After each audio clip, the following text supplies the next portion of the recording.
En esa época la señorita Retif atendía a la biblioteca y estaba atrás del Palacio Municipal.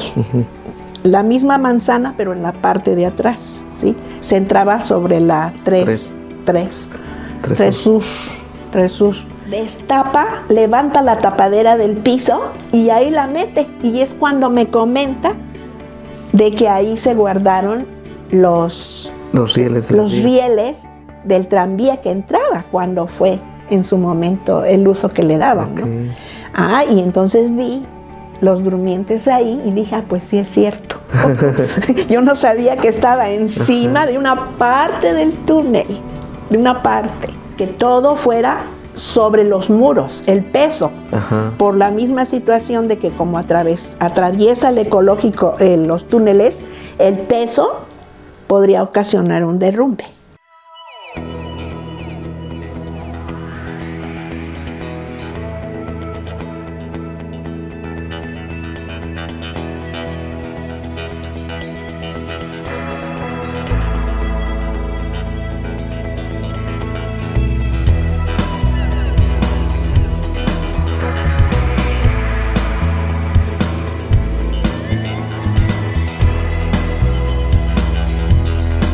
Semblanzas es una producción de Caín Entertainment y todos sus derechos están reservados. Hola amigos de Semblanzas, bienvenidos a un episodio más. Hoy nos encontramos con una persona muy especial, tal vez la hayan conocido en alguna visita a la biblioteca durante muchos años, la señora Lulú López. ¿Cómo está, maestra? Muchas gracias por aceptar esta invitación. Muchas gracias a ti por hacerme la invitación para este trabajo.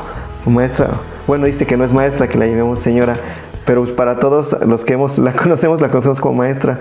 Platícanos de dónde es originaria.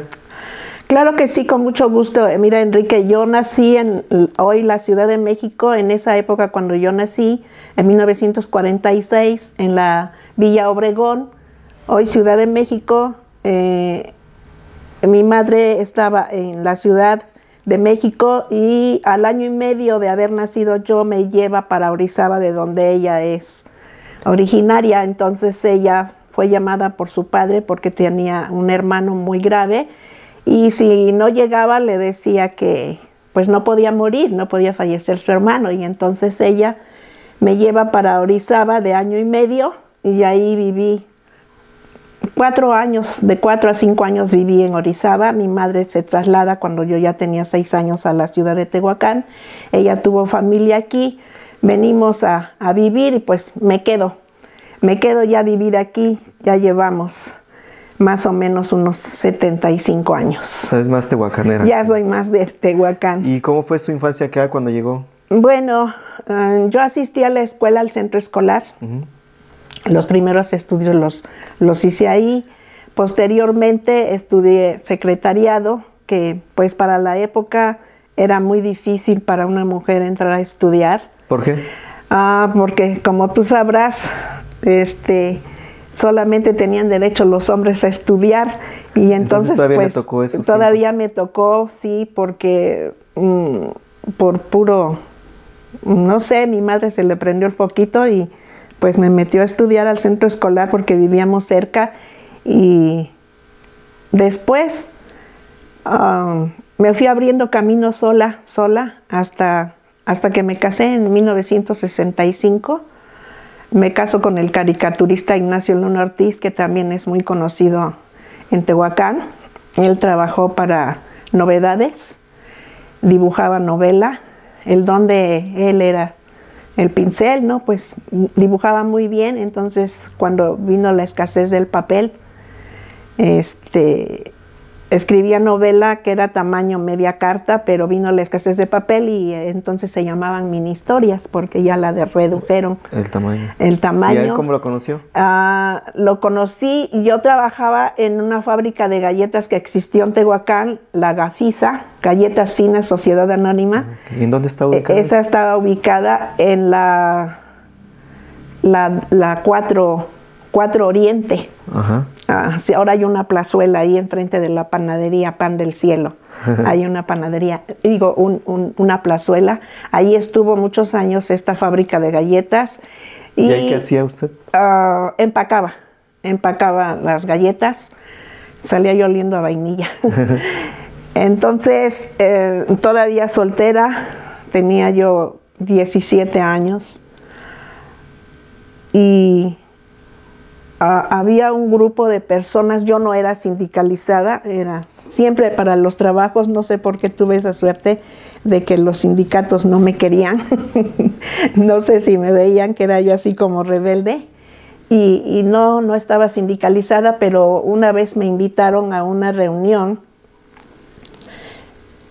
unas personas que hacían teatro y eso sí me gustaba, entonces entré al grupo de teatro de esas personas que me invitaron, trabajando yo en la fábrica de galletas, y ahí conocí yo al que fue mi esposo.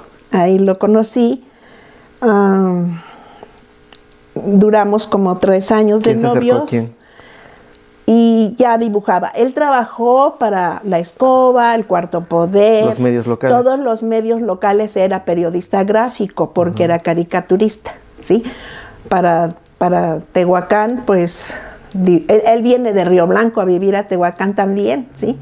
Yo vengo de Orizaba, pues era el destino ya. Y ahí lo conocí yo en el grupo de teatro. ¿Y quién se acercó a quién? Pues nos conocimos porque actuábamos, hacíamos obras de teatro, íbamos a las comunidades llevando estas obras. La que se me quedó más así grabada porque fue bastante buena, para ayudar a la iglesia de Tepanco de López. En esa época pues necesitaba la iglesia dinero para su construcción o restauración, y entonces pues hacíamos este tipo de obras para ayudar al de beneficio, ¿no? Y así fue como lo conocí, ahí en ese grupo de teatro. Dice que 3 años fueron novios. Sí, y nos casamos en el 65. Procreamos 6 hijos. 6 hijos. Bueno, fueron 8, se me murieron 2. Se me murieron 2, fueron 8. Gracias a Dios todos tienen una profesión. La mayor es maestra, estudió en la normal. La otra niña, fueron 3 hombres, 3 mujeres que me viven, porque en el 2021 murió de COVID mi hijo. Okay. Uno de ellos, 3 hombres, 3 mujeres, murió Israel. Él era maestro de ajedrez en las escuelas como Educares, Carlo Boctila, La México, pero vino la pandemia y pues despacharon maestros que no eran parte de la Secretaría de Educación Pública y dijeron que posteriormente lo llamarían. Pero no fue así. Él procreó 4 hijos y pues estaban estudiando cuando él fallece. Y ni modos, pues hay que echarle la mano a los hijos. Y me viven 5. Mi otro hijo, dueño del Instituto Heslington de inglés, que está en la 2 Norte, estudió mercadotecnia. Mi otra hija estudió en el Politécnico para nutrióloga. Mi otro hijo estudió arquitectura en Estados Unidos, se fue a Estados Unidos, trabajó y estudió arquitectura, pero pues ya 2 de mis hijos, Lía, que es nutrióloga, y él, que es arquitecto, él empieza la carrera de arquitectura allá y se quedó, se nacionalizaron ya los 2, están allá. Ella, tú sabes que cuando uno lleva un título, pues tienes que estudiar, ya sea, si llevas la maestría, estudias el doctorado, si nada más llevas la licenciatura, estudias la maestría, pero allá para que puedas ya ser válidos tus estudios. Revalidar. Entonces ella juntó dinero y quiso irse a Francia para estudiar en el Gordon Blum, y ahora pues tiene su pastelería en Estados Unidos. ¿Nutrióloga? Sí, no, sí, pero no, porque se fue a estudiar para gastronomía. Okay. Y entonces regresa de Francia y pone su pastelería en Estados Unidos. Y ya también se nacionalizó y viven allá los 2. En mayo del año pasado me fui, como ya estoy jubilada, me fui 5 meses, ya pude estar más tiempo con los 2. Este año también me voy en mayo. Ah, qué bueno. Me voy a visitarlos y me reparto los meses con los dos, porque uno está en Utah y ella está en Nueva Orleans. Ok. ¿Y cómo son esos momentos con ellos? Pues bonitos, porque pues hablan los dos idiomas. Ajá. Entonces pues no tengo problema yo. Claro, no puedo salir sola, pero sí, me sacan. Y además son otras culturas, otro mundo, sí, literal, ¿no? Es otra manera de vivir. Dice el refrán que Alemania es para hacer guerras. Francia es para el amor, porque es cantadito el idioma. Ajá. Pero México es para nuestro idioma, el español, es para hablar con Dios, porque para ellos es muy difícil el español. ¿Ah, sí? Sí, entonces, y como es difícil hablar con Dios, pues así le dejaron, ¿no? El español es para hablar con Dios. Entonces es bonito porque puedes ir, visitar y estar tiempo, porque pues viven ahí, hablan perfectamente el idioma. Sí, son ciudadanos americanos. Y en Guadalajara tengo a la doctora, que es otra hija que también estudió en Guadalajara y se quedó a vivir allá. Porque una vez que estudias, pues, ¿qué te quedas a hacer en Tehuacán, sí, no? En Tehuacán sí, el progreso es lento. No hay mucho a dónde vayas a trabajar. Sí, afortunadamente, pues, bueno, estábamos en el rollo de cuando yo trabajaba, cómo llegué, qué hice aquí. Estando ya, esa fábrica de galletas se cierra y entro a trabajar en lo administrativo en una maquiladora de Gabriel Milke, que también ya falleció. Esa maquiladora estuvo algunos años en el edificio Mendoza. Y de ahí ya fue cuando me casé, en 1965, procreé, te digo, 6 hijos, ya ahorita todos profesionistas, ya cada uno hizo su vida y pues hicimos otro grupo, mi esposo y yo, el papá de mis hijos, hicimos otro grupo porque nos gustaba la cultura, sobre todo por el trabajo de él. Uh-huh. ¿Un artista de él? ¿Un artista? Sí, uh-huh. Un artista que se olvidan, que están casados, que tienen hijos, porque como aparte de dibujante, era pintor también, entonces se metía tanto en su mundo del arte y pues cuando nos dimos cuenta ya tenían que estudiar los hijos una carrera y no podía él solo. Entonces teníamos un grupo de amigos, todos conocidos, la mayoría ya fallecieron. Tú has de haber conocido a el padre Carlos, que era padre maestro del Seminario Mayor, a Marcos, Antonio Mendoza, la doctora Cervantes, su esposo, el doctor pediatra Ángel González, esta persona que fue diputado posteriormente, Marco Antonio Fragoso, que también ya falleció. Ajá. Ya falleció su esposa. Y éramos como 10, 15 personas que nos reuníamos en este entonces, cuando estaba nueva la plazuela del doctor Tapia. Uh-huh. Ahí nos reuníamos. Hubo un temblor que fue terremoto muy, muy fuerte, cuando se cayeron los techos de la 1 Norte, donde hoy es el ecológico, y ves que hay cafeterías sí.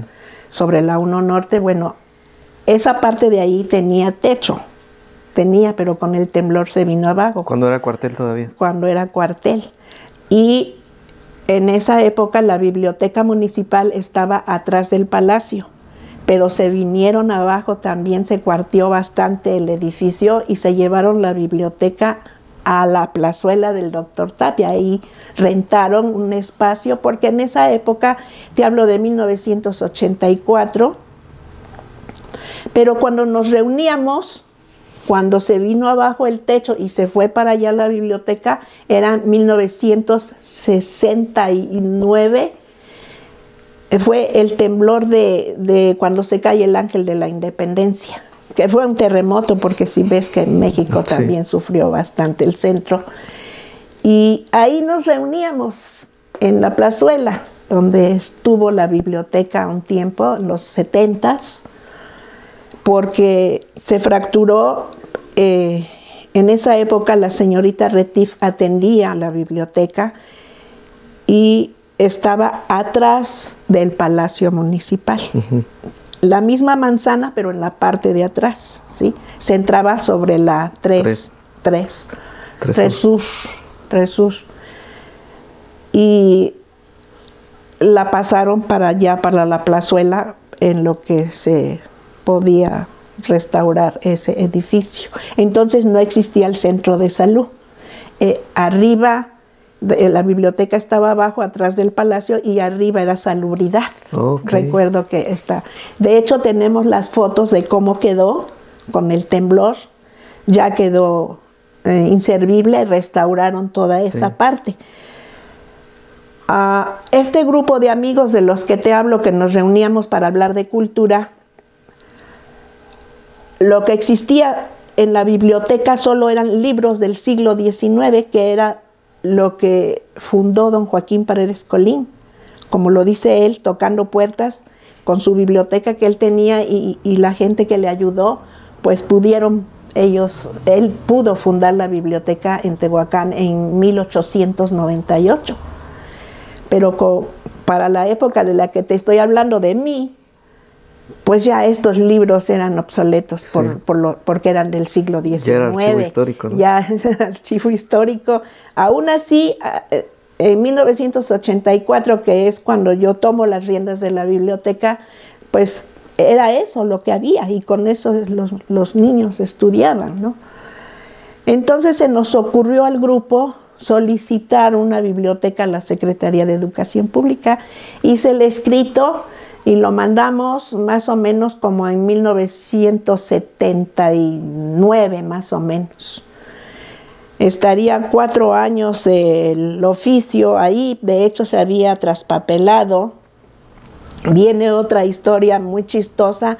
Todo se fue dando por coincidencias, no lo sé, no me gusta hablar de la suerte, sino porque el ser humano se mueve y hace cosas que hace que sucedan otras, ¿no? Entonces esa cartita se fue a la Secretaría de Educación Pública, y pasan los años y pues mis hijos fueron creciendo, los llevaba y los iba a recoger a la escuela, y pues mi esposo seguía trabajando entonces en el Cuarto Poder, que era de José Ramírez Bravo. En Independencia y la 2. Estaba en contraesquina del Seguro Social. Sí. Ahí estaba el Cuarto Poder. Ellos, de hecho, fueron nuestros padrinos de boda. ¿Sí? Pasaron los años y la biblioteca de ahí, de la plazuela del Doctor Tapia, se fue para lo que fue Centro de Historia y Cultura. Cuando se rescata el edificio, porque también nos pusimos de acuerdo el grupo para rescatar, porque pensaban por todo lo agrietado que estaba. Está junto a la Cruz Roja, entre el Carmen y la Cruz Roja, está este edificio. Lo restauraron y se pasó de lo que fue la plazuela del Doctor Tapia, se pasó para allá la biblioteca. Eran 1500, 1300 libros, no eran muchos porque es una nave nada más del siglo XIX. Cuando yo empecé a entrar a la biblioteca, yo entré estando como presidente ya para terminar, le faltaban ya 2 meses a Balseca. Él estaba de presidente y se llevaba con las personas del grupo y me dicen que podría hacerse porque la biblioteca permanecía cerrada. Sí, no había quien entrara a trabajar, y aparte de que el edificio te daba como cierto temor, miedo, ¿no? Porque ahí fue hospital. De hecho, el doctor Tapia, papá de los Tapia, ahora, fue director del hospital. Y el hospital estuvo ahí, entre lo que es el Carmen y la Cruz Roja, el hospital municipal estuvo ahí, y él fue director de ese lugar. Antes de ir a San Juan de Dios. No, en San Juan de Dios no ha estado la biblioteca. No, el hospital municipal. Antes, antes, sí. Sí, porque esa parte también, como es antigua, la de San Juan de Dios, también se agrietó mucho. Sí. Tenían que restaurar porque se acostumbraba que los edificios hasta la fecha antiguos, como son exconventos y hospitales, si los restauran y quedan en buen... De hecho, Antropología de Puebla restaura este tipo de edificios para darles un uso, mientras no se desbaratan por los temblores. Y fueron construcciones que hasta la fecha ahí están, ves que acaban de restaurar lo que fue ahora el hospital municipal y ahora va a ser Casa de Cultura. Entonces, no, la biblioteca la sacan de ahí, de la plazuela, y se va para el Carmen, porque rescatamos también esa parte, formamos una asociación civil de los amigos que estábamos de la cultura allí en la plazuela del Doctor Tapia, y se rescata esa parte, y es cuando se va para allá, se ocupa una nave para la biblioteca Paredes Colín. ¿Cuánta afluencia tenía la biblioteca? Muy poquita, porque los libros, te digo que son del siglo XIX, entonces había un maestro trabajando y yo llegué a encontrar libros antiguos, rayados, muchos ya con hojas cortadas, muy mal. Entonces no se podía estudiar con ellos, ¿sí? Y ahorita pues menos, porque ya todo es digital. Ahí estuvo la biblioteca. Entré a trabajar estando de presidente el ingeniero Balseca, y me dijo: Lulú, ¿qué le parece si en sus ratos libres la abre? Porque como se formó la asociación del rescate de ese edificio, entre ellos yo, entonces lo pedimos, nos dijeron a dónde teníamos que dirigirnos para solicitarlo. Nos dirigimos a Relaciones Exteriores de México y Puebla, Antropología e Historia, para que se pudiera solicitar. Entonces la formamos ante un notario, la asociación se registró y se nos dio como Centro de Historia y Cultura, que posteriormente, ya siendo directora del Centro de Historia y Cultura, la doctora Cervantes, le cambia a Casa de Cultura ante otro notario. ¿Sí? No fuimos notificados el primer grupo. Ella formó otro grupo. Los originarios, ¿no? Sí. De hecho, tengo las escrituras del primer grupo de quienes formamos la asociación para que se nos diera, y se nos dio por 99 años por Relaciones Exteriores. Llevamos 40. Llevamos 40 y el edificio sigue en pie. ¿Sí? Me dijo el ingeniero Balseca: Lulú, si pudiera abrir por ratos, porque es muy feo que esté cerrado, la biblioteca se va a echar a perder los libros, porque es un edificio muy húmedo y se tiene que estar circulando el aire para que no había clima especial para los libros. En realidad sí se podían dañar.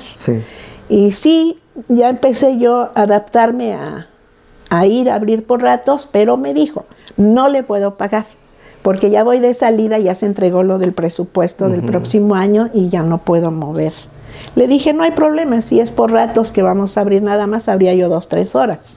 No habría mucho, y así empezamos. En 1984 vino como ahorita que está lo de las candidaturas. Las elecciones. Las elecciones, y en esa época estaba, cuando yo empecé, entrega porque gana Edilberto García Paredes, del PAN. Del PAN.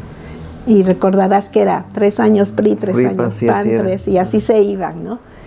Entonces, gana Edilberto García Paredes, y entonces entre los autoridades de la Dirección de Educación se platican lo de la biblioteca, y pues llegan a un acuerdo, y si yo aceptaba, ya nada más que tenía que abrir a las 8 y cerrar a las 8. ¿De 8 a 8? De 8 a 8. Entonces les dije: si me ponen a un auxiliar, pues acepto, porque no puedo yo estar. Y ya con un sueldo. Sí, y ya con un sueldo se acordó y entré a la nómina. Ajá. Entré en la nómina, pero siempre fui personal de confianza. Ok. Siempre. ¿Eso fue en el 84, 85? 84. Ok. Sí. Estando como estudiantes en la UNAM, la licenciada que ya falleció también, no recuerdo ahorita el nombre, el apellido es Sánchez Morales, de aquí de Tehuacán. Ella estudiaba en la UNAM y el servicio social lo hace.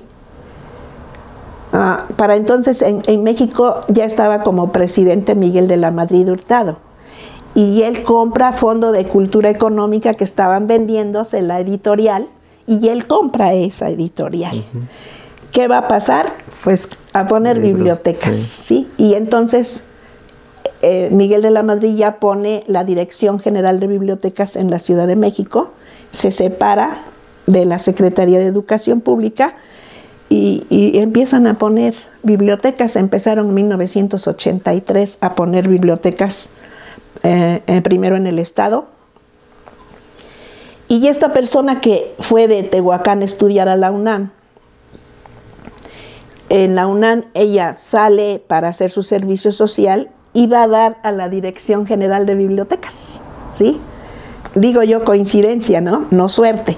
Entonces le dan para que arreglara el archivo, y al estar arreglando el archivo encuentra la carta que se mandó. ¿La que habían mandado ustedes? La que habían mandado ya hace unos 5 años atrás. Pues como ya habían pasado muchos años, no pensábamos... ¿Dónde hacían la solicitud de la biblioteca? Sí, de hecho había solicitado unos libros a la Secretaría Marco Antonio Fragoso, que nos llegaron como 5 cajitas de libros, pero no precisamente para que estudiaran los niños de primaria, sino ya eran como para nivel tecnológico, y novela, cuento, teatro, no exactamente de materias. Sí. Pero bueno, así se empieza. Estando administrando esta persona el archivo de la Dirección General, que entonces la cabeza era la doctora Magaloni, era doctora en biblioteconomía, ese cargo se lo dio Miguel de la Madrid para poner bibliotecas en todo el país. Sí. Pues, ¿qué iba a hacer con la editorial él? A poner bibliotecas. Y entonces ella estuvo más o menos unos 3 sexenios en la Dirección General de Bibliotecas. Pues con la preparación que ella tenía, y como empezó ella... Sí, era el proyecto personal. El proyecto casi. Se continuó en el que seguía y continúa. Y como debiera ser en muchos casos, ¿no? Como debería no por de ser. Cambiar partido político, hay proyectos que se estancan y se pierden. Así es. Entonces, ella encuentra la cartita y le pregunta a la doctora con la cartita atrás que por qué Tehuacán no tenía una biblioteca, y dijo, es que no la han solicitado. Pues como apenas estaban en ese cambio que hubo de lo que solicitaban en la secretaría, que era biblioteca, pues se lo pasaron ya al departamento que forma el licenciado Miguel de la Madrid, y nombra una cabeza que tiene que tener esta dirección, y es la doctora Magaloni. Entonces le dice, ¿cómo no? Dice, aquí está la cartita, le dice la licenciada. Y dice, pues como estás arreglando el archivo, qué bueno que la encontraste. Dice, ¿sabes qué? En ese momento búscame a fulano, sutano, 3 personas, que de hecho vinieron ya estando como presidente de Idberto, y no había techos arriba en la parte donde está ahorita. No había techos, y entonces él les dijo, pues quedará la biblioteca aquí, pero denme tiempo para que yo... ¿Y en cuánto tiempo se harían los techos? Pues... denme 1 año y medio. Pasó el 1 año y medio y no quedó. Y no se pudieron hacer. ¿Por qué? Para no hacerla tan larga, porque como el presupuesto lo van haciendo año con año, lo que tenía dispuesto no era para construir los techos de esa. Pero para no perder, porque pues estaba haciendo el plan para la biblioteca, él dijo que 1 año y medio, más o menos. Al 1 año y medio vienen y no estaban. Entonces esa primera biblioteca que iba a ser para Tehuacán se va para Oaxaca. Ok. Y estamos hablando de los años 1983-84. Yo entré en el 84 a trabajar. La licenciada entra a hacer su servicio social en el 84 y en lo que se acomodan y encuentra la cartita y vienen y revisan, pues ya pasa otro año y medio, que es el tiempo en que nos habían dado para traerla, pero no se hicieron y se siguió alargando el tiempo. Entonces, pasan los años, no muchos, porque es inmediato, pasan los meses, porque en el 85, a principio de año, siendo ya presidente el arquitecto Barbosa,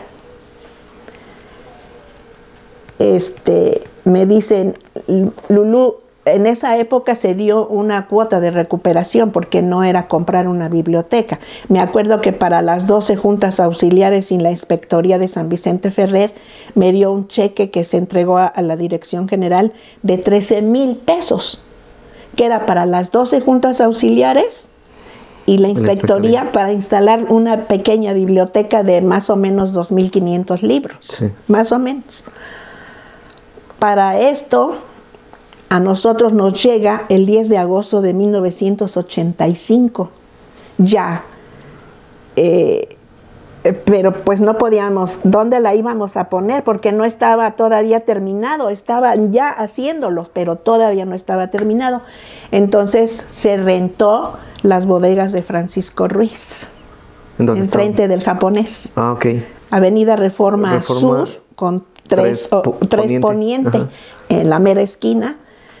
Y ahí recibimos la biblioteca, con 9,300 y pico de libros se recibió, pues era una buena cantidad, sí, era una biblioteca ya en forma, todo clasificado, nada más había que intercalar. El gobierno federal y el Estado se hicieron cargo de... ¿Y cuál fue los sentimientos de ese grupo de amigos de la cultura al recibir esto y ver materializado una petición, un sueño? Cuando vinieron a instalarla, vinieron 6 personas porque era muchísimo y tenían que terminar en una semana. Entre ellos vino la licenciada. ¿Ah, sí? Y fue como la conocí y me platica la historia de cómo estuvo, de que encontró la cartita, ¿sí? Ahorita ya te estoy hablando de 1985. Tenía que quedar instalada, se llevaron 2 semanas porque eran muchísimos libros. De hecho, la biblioteca de Tehuacán es biblioteca regional. En 1998 me nombran coordinadora regional. Entonces tenía que ir a los municipios, sí, porque Tehuacán se compone de 19 municipios y cada municipio con sus juntas auxiliares, Tehuacán cuenta con 12 juntas auxiliares, una inspectoría y 3 rancherías. En las rancherías ya no se pusieron. El arquitecto Barbosa me hizo el cheque por 13,000 pesos en esa época para poder instalar las bibliotecas de las juntas auxiliares. Y ya cada presidente municipal les enseñamos cómo se tramitaba para solicitar la biblioteca al Estado, y de esa manera ya se empezaron a poner, fue la fiebre de las bibliotecas en el 88, para ponerlas en todas sus juntas auxiliares y en los municipios. Okay. Ahí empezamos en esa fecha ya a instalar. Yo me trasladaba a los municipios a ver cómo... Pues lo que pedían para ponerte una biblioteca en esa época era el área más o menos de un salón de clase, porque eran chiquitas. Sí. Solamente la de Tehuacán fue con 9,000, para 2,000 que les daban a las juntas auxiliares, en realidad eran chiquitas. Porque sí, el espacio que se pedía era para 3 mesas, lo que es un salón de clases, y la estantería que de 5 a 10 anaqueles. Sí, acorde a la población. De acuerdo, ¿no?, a la población. 1988, pues todavía estaba... Y fue algo extraordinario poner bibliotecas en los municipios. Nos apuramos para ponerlo, porque si, como te dije de la nuestra, que como no estuvieron los techos, se trasladaba inmediatamente a otro lado, sí, claro, del Estado. Entonces yo lo que quería era que se pusieran bibliotecas en los 18 municipios y no perderlos. Entonces yo le decía a los presidentes, renten aunque sea una, como hicimos nosotros, porque si no se iba a volver a perder la biblioteca.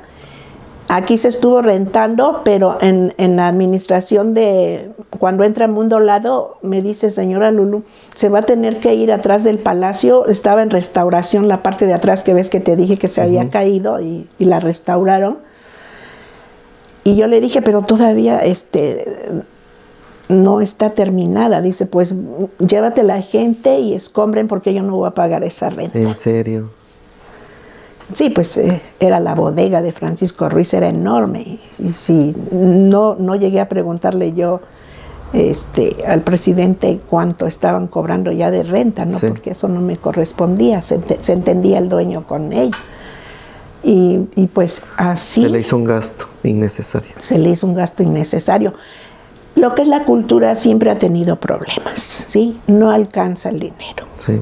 Y ni modos. Para que tú mandes a tus hijos a una casa de cultura como lo es, ¿no? Donde te dan pintura, dibujo, arte. Lo que se entiende, el arte, pues solo va quien puede pagarlo. Sí. Y entonces me fui así. Fuimos a escombrar, todavía había bolsas de cemento, ladrillos, escombramos y así nos pasamos. Y ocupamos otra vez lo que en su momento había sido una biblioteca con los libros del siglo XIX. Ajá. Pero ahora ya era una biblioteca en forma, y ya se empezaban a prestar los libros a domicilio, porque los otros no. ¿Sí? Era estrictamente estudiarlos dentro de la sala. Estos no, porque ya la modernidad, pues ya era otra cosa lo que llegó. Y 9,000 libros era muy buena cantidad y sí necesitábamos un espacio grande. Entonces nos pasamos y ahí empezamos ya a trabajar normal. Pero llega otra nueva administración donde es regidora la doctora Margarita, la arquitecto. Y me dice, Lulú, ya le hablé al señor obispo y se va usted para la capilla de la Tercera Orden. ¿Conoces la capilla? En el Complejo Cultural del Carmen, en San Francisco. Todavía era el cuartel. Ah, bueno, sí. Es correcto. Y yo le digo, ¿cómo que me voy para allá? Dice, sí, porque como no está terminada la parte de atrás, porque me fui todavía estando en restauración, pues ya los techos ya habían quedado firmes porque había bastantes grietas, como te decía, pero todavía no estaba terminado. Y entonces la capilla de la Tercera Orden es la que está junto a San Francisco, que hoy venden veladoras. Ajá. Ahí me fui. Ahí me fui en 1993. Estuve 2 años más o menos ahí. Sí, es propiedad de la diócesis, ¿no? Es propiedad de la diócesis, sí. El señor obispo dio la oportunidad de que estuviéramos ahí dándole un uso, porque también como se permanecía cerrada, de hecho había pinturas de mucho valor sacro. Había en altar mayor un Cristo atravesado, que pedí posteriormente, ya que nos pasamos, que lo quitaran, porque pues como entraban estudiantes y a veces algunos son mal hablados, pues yo dije, ¿no? Para tenerle respeto, hablé con la administración, estaba como secretaria del obispo Pili Romero. Pili Romero fue su secretaria del señor obispo. Entonces le pedí que lo retiraran. Era un Cristo grande y lo retiraron. Y ahí estuvimos 2 años. En 1995 ya dejó tramitado todo porque se vacía el cuartel, se lo llevan a la Lobera. Y empezaron a tirar las paredes para que se hiciera el parque. Le toca este cambio al arquitecto, lo empieza Pepe Méndez, y lo termina el arquitecto Barbosa, Arturo Barbosa. Del PRI. Del PRI. Él lo termina y terminaron las salas de arriba también. Pero la biblioteca estuvo cerrada, la del siglo XIX, casi 1 año y medio. El tiempo que yo me fui cuando llega la biblioteca nueva, se cierra y nos vamos a trabajar a la nueva. porque urgía, porque si no seguirían maltratando los libros del siglo XIX. Se ocupaban, pero no eran obsoletos para la nueva generación de ese momento. Entonces, me dice, se llamaba Biblioteca Joaquín Paredes Colín 1 y 2, pero no se le quitó ni se le puso otro nombre. Siguió llamándose, nada más se le puso un número. Ya mandaron una persona para que abriera, que no querían.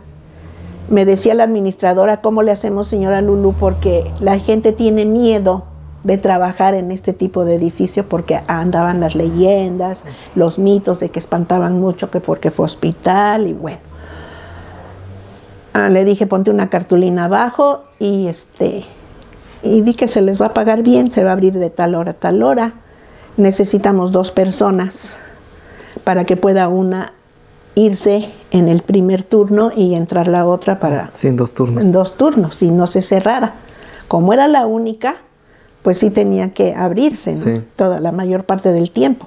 Pero ya con la ayuda de la otra, bueno, ese año y medio que estuvo cerrada, pues la gente se concentraba, empezamos a hacer talleres de verano. De hecho, yo sin haber estado ya... no sé, me gustó trabajar con los niños. Hice el primer taller de verano todavía en la del siglo XIX, porque trabajé en la planta alta, donde ahorita está la capilla. Se le llama también la capilla de San Antonio de Padua, porque hay un cuadro ahí de San Antonio. Y yo me paso para atrás del palacio, ahí estuve poquito tiempo y me trasladé a la capilla de la Tercera Orden, anduve como judío errante. Luego de ahí, en el 95, terminan y ocupo lo que hoy son las cafeterías del complejo. Toda esa parte que era Sedena, toda esa parte la ocupamos con la biblioteca. Sobre la 1 Norte. Tenían entrada sobre la avenida Reforma Norte y 4 Oriente, porque ves que el zaguán principal del complejo, el principal, donde están las placas que están diagonal, las placas de que ahí había sido, ahí entraba un tranvía. Y era, yo me imagino, porque yo llegué en 1953, ya era el cuartel. Pero lo primero eran los jardines del exconvento de los carmelitas. Del convento, es convento hasta que se cierra, ¿no? Entonces entraba un tranvía, dejaban mercancía, según la historia, en ese zaguán que quedó por ahí entraba, porque las vías están guardadas, las quitaron cuando hicieron el complejo y las metieron en el túnel, porque atraviesa el túnel el complejo. ¿Sí? Entonces están ahí sellados unas que parecen alcantarillas o drenajes, pero está sellado. Ahí, una vez estando yo por la entrada, ocupé toda la parte que fue Sedena para la biblioteca y tenía la entrada, 1, 2, 3 entradas tenía la biblioteca, que es la principal del complejo, todas las salas que son cafeterías ahora, y sobre la 4 Oriente estaba abierto, y sobre el zaguán principal, que está en diagonal, para entrar al complejo, estaba abierto. Ahí está una sala. Hoy es una cafetería o una fotografía de este lado, y de este lado venden bisutería. Llega una persona que era ingeniero y me dice, señora Lulú, ¿me da permiso de entrar? Yo no me había percatado de que ahí había una tapadera en esa sala. Y le dije, ¿entrar para qué? Y me dice, es que ahí voy a guardar esta herramienta. Y dije, bueno, pase, pues quería yo saber dónde la iba a guardar. Pensé que me estaba pidiendo permiso para que yo la guardara en la sala. No, destapa, levanta la tapadera del piso y ahí la mete. Y es cuando me comenta de que ahí se guardaron los rieles del tranvía que entraba, cuando fue en su momento el uso que le daban, ¿no? Y entonces vi los durmientes ahí y dije, pues sí es cierto. Yo no sabía que estaba encima de una parte del túnel, de una parte. Porque todo lo que está también, hay donde está el patio de Sor Juana, bajas las 3 escaleritas y hay otras 3 tapaderas. Ahí hay más accesos al túnel. Es el túnel donde guardaron las vías. Vamos a tomar este tema porque en alguna ocasión que fui a una plática de usted le estaba comentando a los alumnos que le escuchaban que Tehuacán tiene, obviamente se sabe, que tiene túneles, pero usted comentaba que esos mismos túneles llegan hasta Cholula. Sí. ¿Son esos de los que nos está hablando? Son de los que te estoy hablando. Esto, cuando yo llegué a Tehuacán en el 53, existía una escuela que se llamó la Agrícola Industrial, donde ahora está Manuel Ávila Camacho, la escuela. Sí. De hecho, donde están las canchas de básquetbol, está el túnel abajo, ¿sí? Se procura, quienes lo saben, procuran no construir en la parte donde pasa el túnel, sí, por el riesgo que se corre. De hecho, en la biblioteca que estuvo en la sala de la capilla de San Antonio de Padua, los anaqueles se pidió, eso no lo sabía hasta que pasé a ocupar ahí. En el primer año, cuando yo entré a trabajar en el 84, yo no sabía que por ahí pasaban los túneles, hasta que este ingeniero me pide de favor, entra a una de las salas, levanta la tapadera, es cuando yo me entero.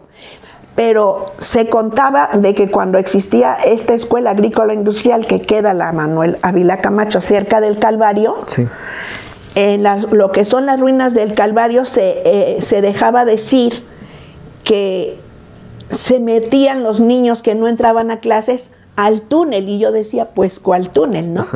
El túnel está dentro de una de las capillas, tapado con piedra. Ahorita no sé, porque ya restauraron esa parte, ya la dejaron bien para los turistas porque la visitan, pero no he ido ahorita.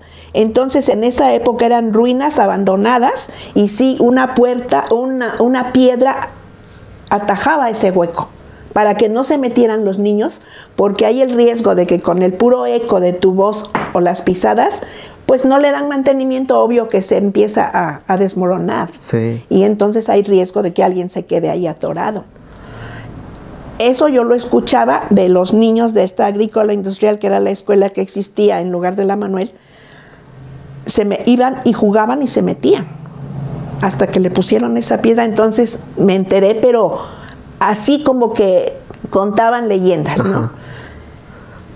Hasta que sucede en el complejo, que yo me di cuenta que en verdad los túneles pasan, de hecho, por la iglesia del Carmen, porque a la parte que sí le dan mantenimiento, porque yo entré una vez que me invitaron a un velorio, la persona, las acompañé hasta que dejaron los restos de la persona que iba incinerada en una cajita, y fui con ellos, entrando al fondo a mano derecha, baja unos escaloncitos, y ahí sí le dan mantenimiento, porque en una de esas criptas que son en forma de arcos, se mete la cajita. Son chiquitos, son los nichos. Sí. El dueño de que le compra ese pedacito para guardar a su difunto, tiene un candadito y cierran.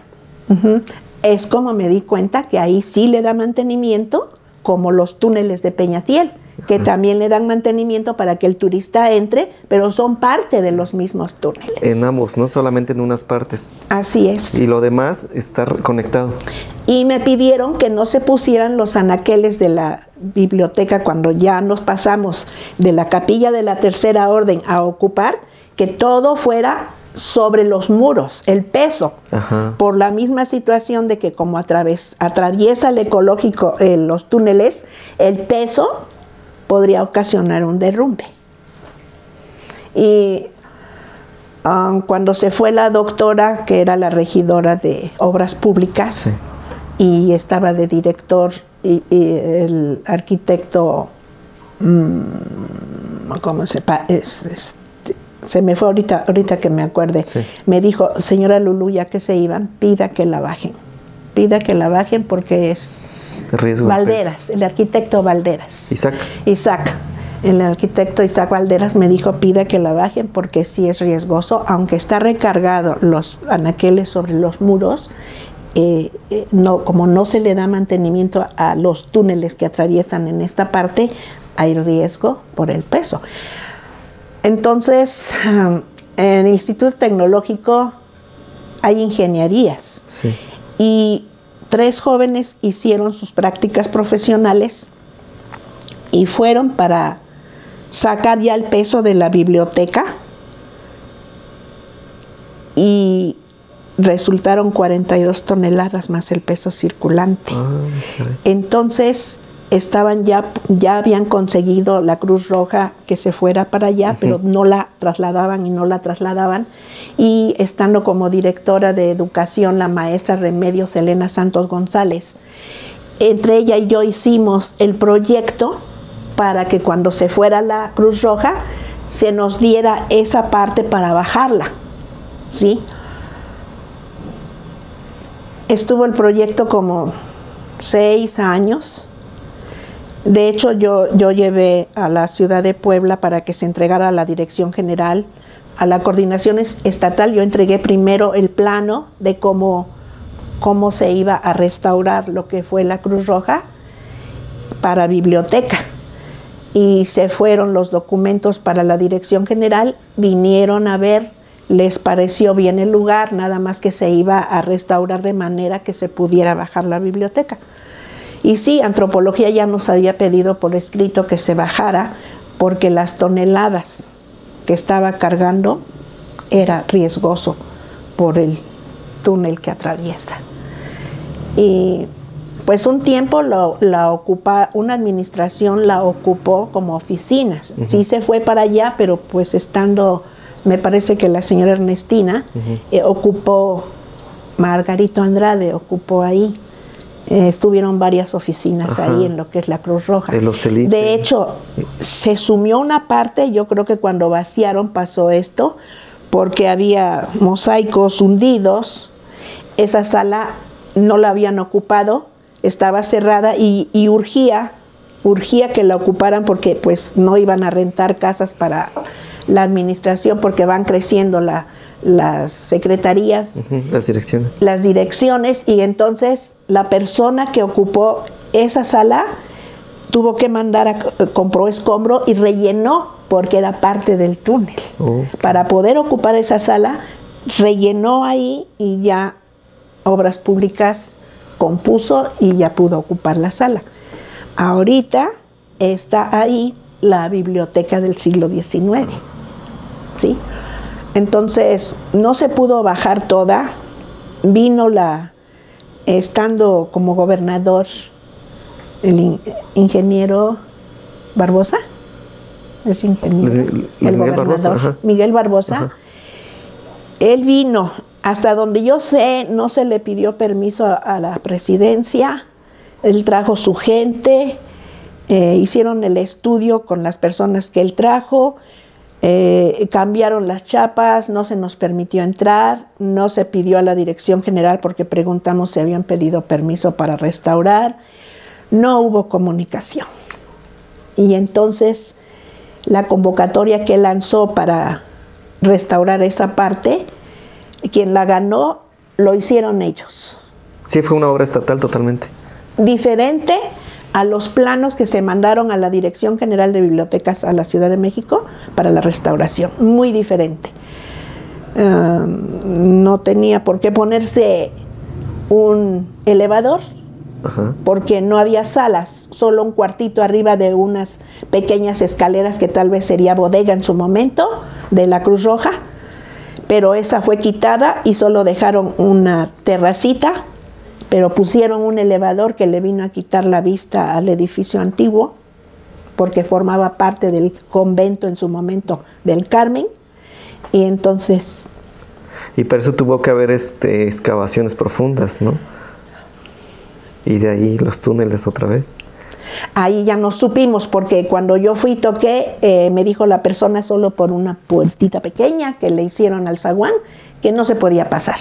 Teníamos prohibido pasar, por órdenes del señor gobernador. Y pues se esperó hasta que lo terminaran y ya hablaran con la presidencia, sí, para entregar la obra. Y así fue. Entonces, adivinar todo lo que... Ya para esto ya estaba en trámites mi jubilación, porque cuando la bajaron, una parte de no se pudo bajar toda por la situación de que como es puro vidrio en el patio, se calienta demasiado. Entonces, si le hace daño la humedad, también le hace daño el calor al papel, lo reseca. Sí.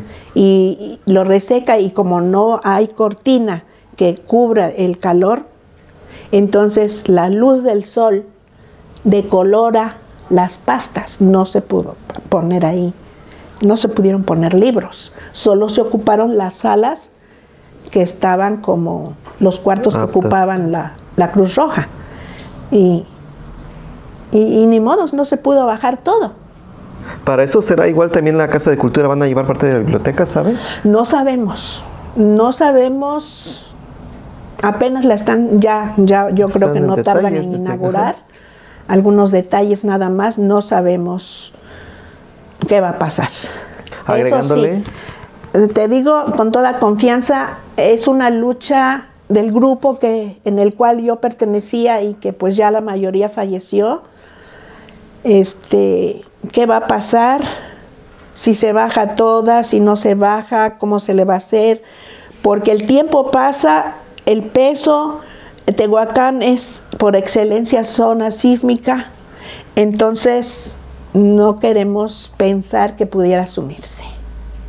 No, pues no. No, queremos que se baje lo más pronto posible, que la nueva administración que venga ponga unas cortinas gruesas para que ponga ventiladores, porque no tiene ventiladores. No sé, esa va a ser mi sugerencia. ¿No se han acercado a usted para asesorías? Porque aunando a esto que hubo cambio reciente de director, ¿no?, de educación. Sí. O sea, también es una cuestión. Renunció el director de educación, no sé los motivos, solo me llevé la sorpresa que el doctor renunció, el doctor en educación. Y ahorita ya está un ingeniero, un maestro, está responsable de la dirección de educación, pero pues ya están los tiempos ya están empaquetando, cortos. Entonces no sabemos, tal vez la nueva administración se haga cargo de modificar la parte que tiene vidrios. ¿Sí? Ahora ahí igual. Lo que queríamos era un domo, porque se fueron los planos de cómo está, para que de esa manera pudiera Obras Públicas darle una fisonomía al patio, pero cubriendo de que no entre ni calor ni humedad. El proyecto que ustedes tenían ya estaba bien pensado. Ya estaba, lo entrega Eliseo Lezama Prieto, porque él recibe las llaves de la Cruz Roja, del edificio. Recibe las llaves, que por cierto no sé por qué les entrega un cheque también de más de $1 millón para que se pudieran instalar a donde estuvo, porque ya tampoco está ahí, la Cruz Roja está en la parte de atrás de donde estaba ahora, ahí por lo que le decíamos, por el tinaco. Así es. Y pues estamos en eso de qué se va a hacer, como ocuparon para oficinas, y era para pura biblioteca, no era para oficinas. Esa sala que se está ocupando para oficinas es parte de la biblioteca. O sea, que ahí en este caso cuestiones políticas han ido trabando este proyecto, ¿no? Que ya bien pudo haber quedado desde hace mucho tiempo. La señora Ernestina hizo, porque me ofrecieron, ahora sí digo como si fuera mío, pero no, pero sí se tomaron la molestia de preguntarme si podía yo ir a checar. Lo hicieron en Santa María Coapa, en un edificio, pero tampoco fue apto porque tenía vidrios en lugar de paredes que da hacia la carretera, y no tenía en la parte de adentro puertas, sino como que se tenía que compartir con otras oficinas, la biblioteca, y pues hay cosas de valor como los equipos de cómputo que no se puede dejar abierto, ¿verdad? Tenía que tener puertas y tenía que tener pared, no pared de vidrio, sino de una pared normal. Sí. Entonces le entraba también toda la luz y iba a pasar lo mismo. Entonces yo le dije en ese momento a quien estaba en la dirección de educación que no podíamos irnos, porque además la biblioteca regional de Tehuacán no puede salir del primer cuadro de la ciudad, de acuerdo a la dirección general, porque se hizo ese convenio cuando se nos dio la biblioteca. No puede moverse más que en el primer cuadro de la ciudad por ser regional. Son cuestiones técnicas que desconocen, sí, ¿no? Exactamente. Y además también, maestra, de lo de la cuestión de los túneles, también Tehuacán es un lugar muy característico, ¿no? Por las diferentes situaciones que hay bajo el suelo. Sí, tenemos 3 tipos de orificio: galerías filtrantes en desuso, pozos, unos con vida, otros sin vida, o sea que pasa agua por algunos ya no, y los túneles.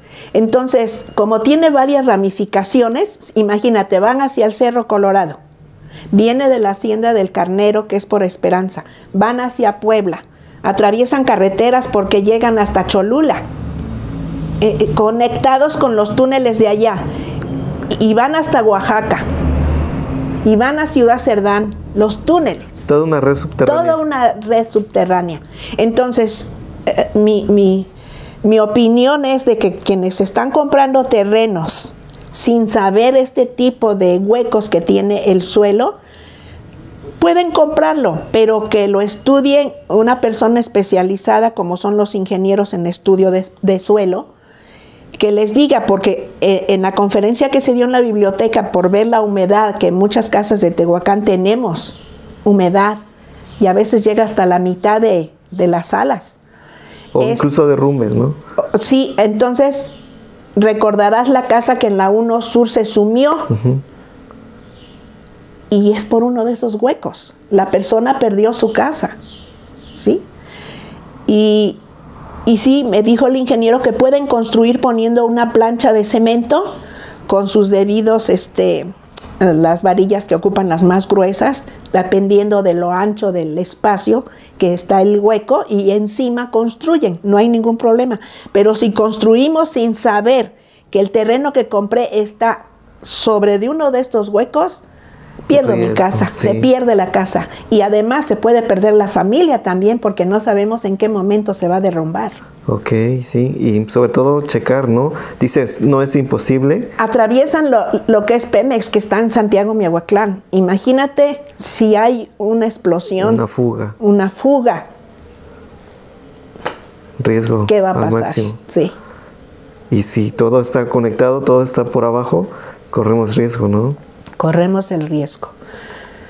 Quien hizo el estudio me hizo favor de mandar a la biblioteca exponiendo esta problemática. Se quedaron los documentos, están al alcance de las personas que quieran investigar. Sí. Están los documentos ahí para ver en qué parte se encuentran estos huecos, y que si compran terreno, pues que lo estudie una persona especializada en estudio de suelo, si pueden construir o se hace esta plancha para la construcción. Sí, hacerle el comentario al ingeniero, al arquitecto que esté a cargo de su obra, ¿no? O sea, no te pierdes con una visita a la biblioteca, checar y reasumir, reducir mucho riesgo. Cuando hice mi casa, no sabía, la persona que me hizo los planos no me explicó que se tiene que impermeabilizar el cimiento.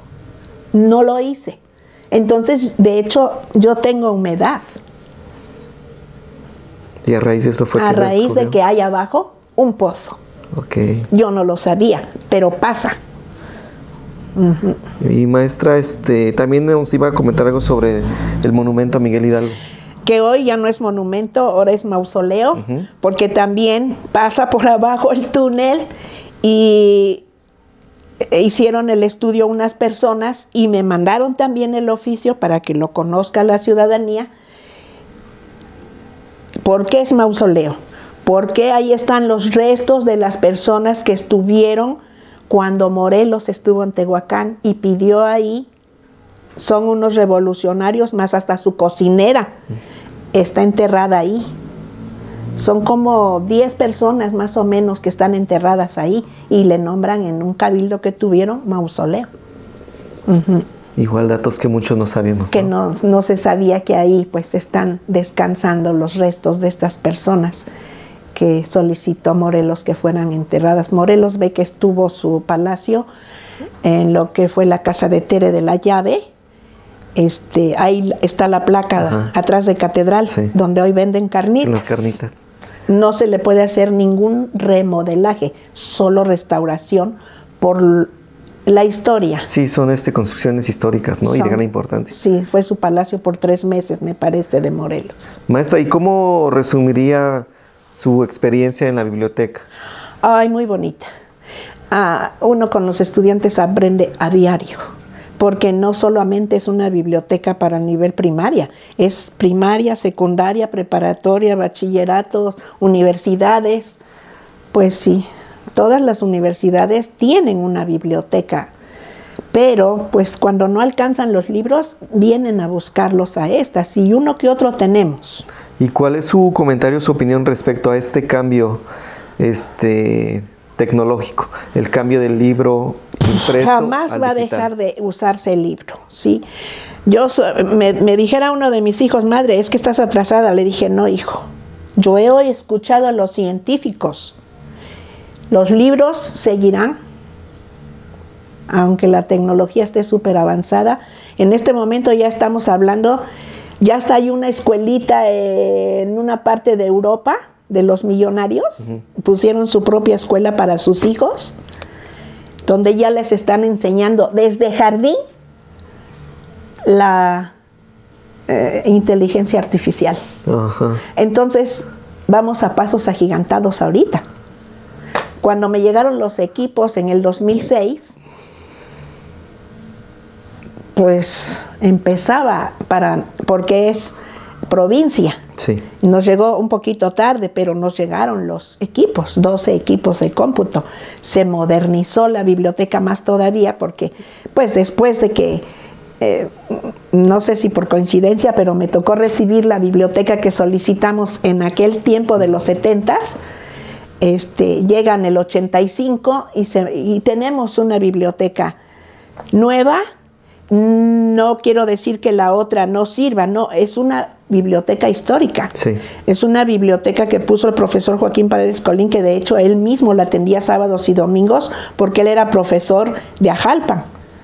Y cuando ya terminó de trabajar como profesor en Ajalpan, se vino a Tehuacán, pone la biblioteca en 1898, empieza a dar servicio él sin cobrar al principio, no se le pagaba. De hecho está la primera libreta donde se anotaban los usuarios, está sus contemporáneos de él, que es Pedro J. de la Llave, Mariano Ruiz Tirado, puro están histórico. Ahí, y él anotaba a sus usuarios. Es la letra de él, porque a hoy cada usuario que entra se anota, pero en esa época que él abre, él anotaba a los usuarios, y están estos personajes que fueron sus contemporáneos. ¿Quién le iba a decir, no? Sí, sí. Y maestra, ¿qué proyectos o qué planes tiene?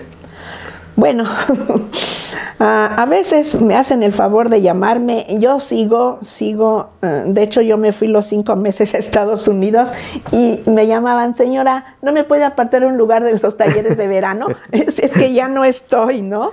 Discúlpeme, pero ahorita le hablo a mi auxiliar para que le aparte su lugar. Pero, perdón, pues no saben, ¿verdad? Sí. Que yo estoy jubilada.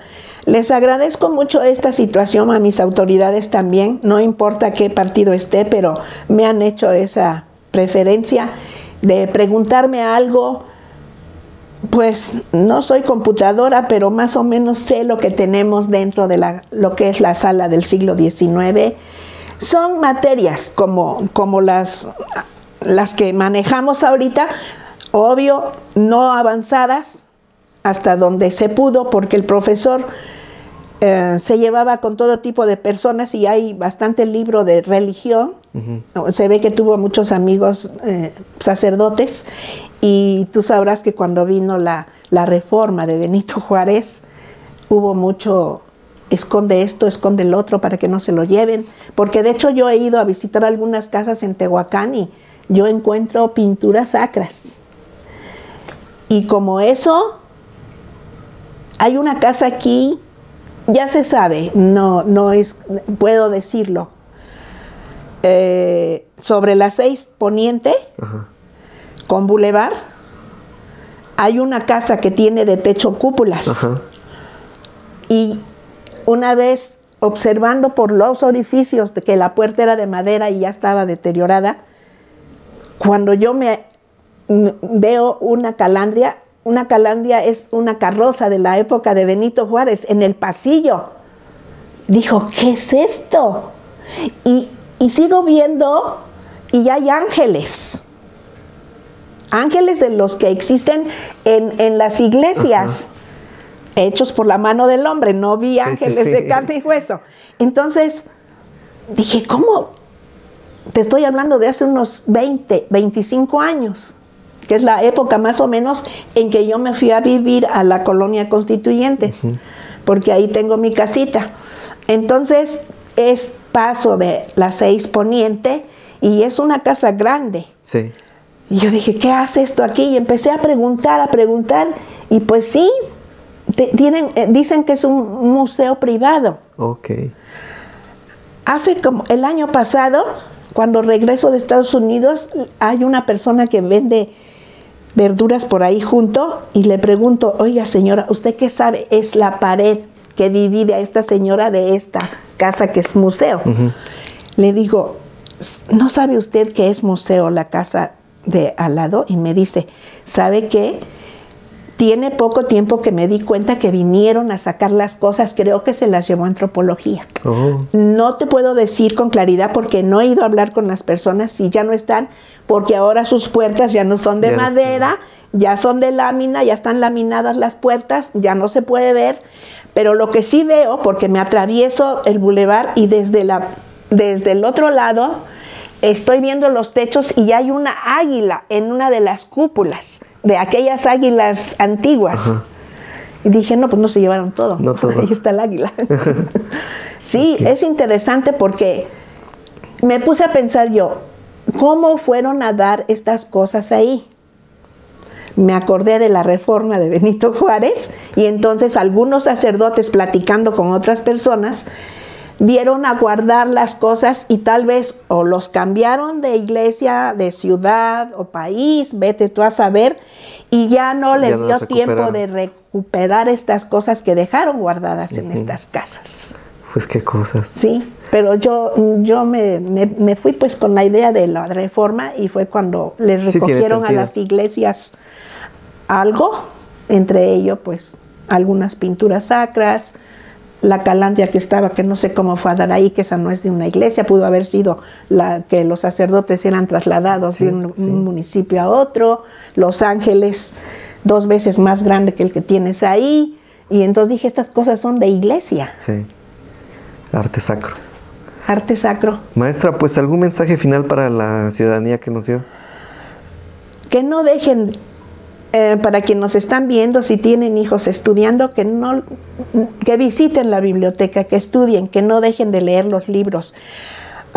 Nos dicen que somos un país tercermundistas, pero nosotros provocamos estos dichos. ¿Por qué? Porque leemos poco. Se lee poco y ahorita con la tecnología, yo he visto mamis que les dan a sus niños de 6 meses el teléfono para que se entretengan. O sea que los niños ahorita, como se dice, ya nacen con el chip. Pero el libro jamás va a ser físicamente útil para el humano. Me acuerdo haber sido jurado de esas cápsulas que en las escuelas dejan los alumnos que se van y entierran. En la que me tocó ser jurado, enterraron discos de los redondos que todavía se usaban, un libro, una computadora, una máquina de escribir, y dentro de una botella como la historia de la escuela. Y me preguntaba, porque también fue jurado Noemí Castillo, que es la arqueóloga que tiene a su cargo la zona arqueológica, también fue jurado, y me dice, Lulu, de lo que usted ve, ¿qué cree que si van a los 50 años estos alumnos que guardaron esto, que es el bachillerato, van a venir a abrirla? ¿Cómo vamos a estar ya con la tecnología? ¿Qué cree que sirva de ahí? La pura botella con el papel. Sí. Es lo único que va a poderse leer. Lo demás va a ser obsoleto porque ahorita la tecnología va a pasos agigantados y no nos va a servir más que la botella con el documento que va adentro.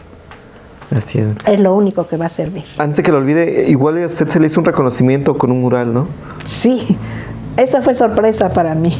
¿En el Instituto de la Mujer? En el Instituto de la Mujer, sí. ¿Por qué de sorpresa? ¿Qué le cayó? No sabía, sino cuando ya se iba a inaugurar, fueron por mí para llevarme a la inauguración. ¿Y qué le pareció? Pues no sé cómo en un cabildo, obvio, lo convocaron. Entonces no sé quién de los regidores habrá sido la persona que me nombró.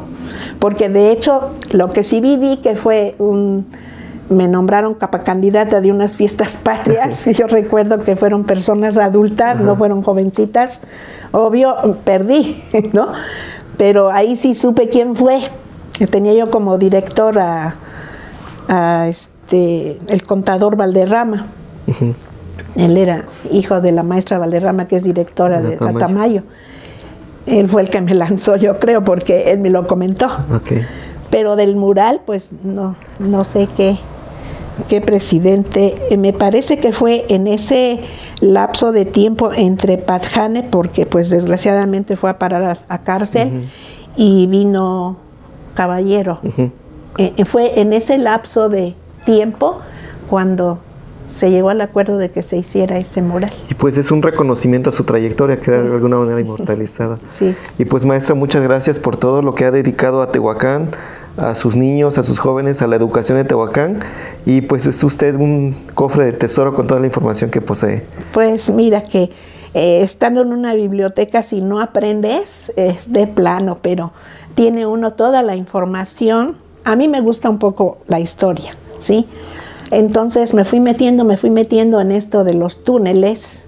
Afortunadamente tenemos con qué comprobar que es verdad, porque las autoridades anteriores estuvieron investigando y de hecho entraron a lo que era la estatua de Miguel Hidalgo en la parte de abajo, lo que lo sostiene, y pues se le nombró mausoleo, dejó de ser la estatua de Miguel Hidalgo por las personas que están ahí, y sigues encontrando cosas. O sea, nada más es cosa de buscar, platicar con las personas idóneas, y pues que se le vaya dando su lugar a cada espacio que tiene historia, como lo es donde venden carnitas ahora, que fue Palacio de Morelos. Eso lo debió haber rescatado un ayuntamiento. Sí. Sí, para que ahí podría haber quedado la biblioteca muy bien, porque todavía se considera dentro del cuadro. Maestra, pues muchas gracias por su tiempo.